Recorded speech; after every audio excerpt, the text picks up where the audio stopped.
আমরা দেখি যে অসংলগ্ন কথাবার্তা রাষ্ট্রের গুরুত্বপূর্ণ ব্যক্তিরা কিন্তু বেশি বলছেন। আমাদের সাথে এখনো আমেরিকার ডেমোক্রেসি মিলানো যাবে না। আমরা আমরা যে রাষ্ট্রে আছি আমেরিকার সাথে মিলাতে আমাদের আরও বহু বছর সময় লাগবে। আমরা ডেমোক্রেটিক রাষ্ট্রের কথা বলি, কিন্তু এখানে কতটুকু চর্চা হয় সেটা কিন্তু বিবেচনার বিষয়। দেখুন, যেটা জেফম ভাই বললেন যে আমাদের সংবিধান সংশোধনের কথা বলেছেন, দেখুন আমাদের এই যে ইলেকশনটা হলো তার ভিত্তি কিন্তু আমাদের জুলাই সনদ, এটা মানতেই হবে আমাদেরকে। এই জুলাই সনদের ভিত্তিতে আমাদের ইলেকশন হলো, তার ভিত্তিতে কিন্তু আমাদের গণভোটটা হয়েছে এবং সেখানে স্পষ্ট সেখানে বলা আছে যে নির্বাচিত প্রতিনিধিগণ একই সাথে জাতীয় সংসদের সদস্য হিসাবে এবং এই আদেশ অনুসারে তারা সংবিধান সংস্কার পরিষদের দায়িত্ব পালন করবেন।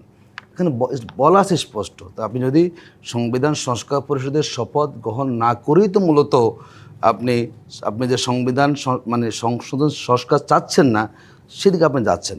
কালার এক্সপার্ট ডার্ক স্যাপ এবং মাইল্ড অন হ্যান্ডস টেকনোলজি সমৃদ্ধ অরিক্স অ্যাডভান্স ডিটারজেন্ট পাউডার আপনার লন্ড্রি এক্সপার্ট।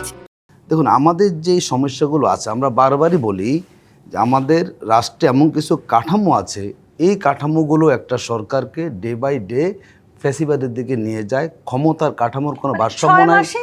না, আমরা শুনে তুলনা হচ্ছে এই যে একটা জায়গা, আপনি একটা দল যখন জনগণের মতামতকে উপেক্ষা করেন, দেখুন একটা ফ্যাসিবাদের অনেকগুলো বৈশিষ্ট্য আছে।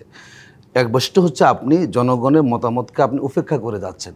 এখন যে দেশের আপনি 50% মানুষের সমর্থনে আপনি রাষ্ট্র পরিচালনা করছেন, আবার একই দেশের নাগরিক এবং ওনার দলের লোকেরাও কিন্তু সেখানে আছে, যদি সেটাকে আপনি ইগনোর করেন, এটাই তো একটা ফ্যাসিবাদী। আপনি অ্যাড্রেস করেন, আমি গণভোটকে মেনে নেন। আবার বিরোধী দল হিসেবে এই 6 মাসে আপনাদের ভূমিকা নিয়েও অনেক প্রশ্ন আছে। আমাদের ভূমিকা নিয়ে প্রশ্ন থাকতে পারে, আমরা কেন ভালো রাজনীতি করেছি, বললাম তো, আমরা কেন হরতাল অবরোধটা দিই নাই, তাহলে ভালো হতো সেখানে।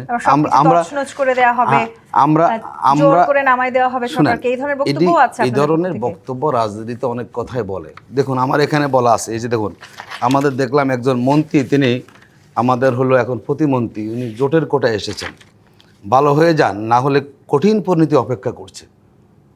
একজন মন্ত্রী কখনো কি ধরনের সন্ত্রাসের ভাষায় কথা বলতে পারে বলুন? আপনি বলেছেন তো সেখানে, এই যে ডকুমেন্ট আছে এখানে, তিনি এনেন প্রবাসী কল্যাণ প্রতিমন্ত্রী, তিনি জোটের কোটায় তিনি হলো মানে মন্ত্রী হয়েছেন সেখানে।